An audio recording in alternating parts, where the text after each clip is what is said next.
अस्सलाम वालेकुम नाजरीन, JN न्यूज़ HD के साथ मैं हूं नाइला भट्टी। नजर डालते हैं आज की अहम खबरों पर।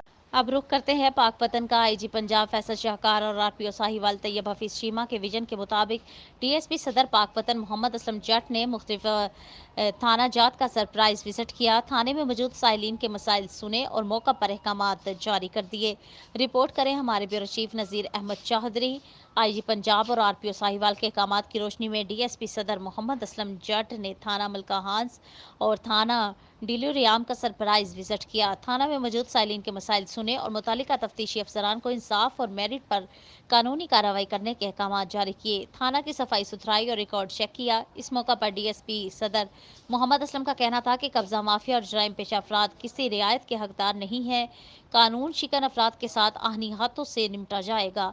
आखिर में डीएसपी सदर ने एसएचओ थाना डिलोरियाम सैयद गुलाम मुर्तजा शाह और तफ्तीशी अफसरान से मीटिंग के जेरे तफ्तीश बर वक्त और मेरिट पर यकसु करने पर जोर दिया।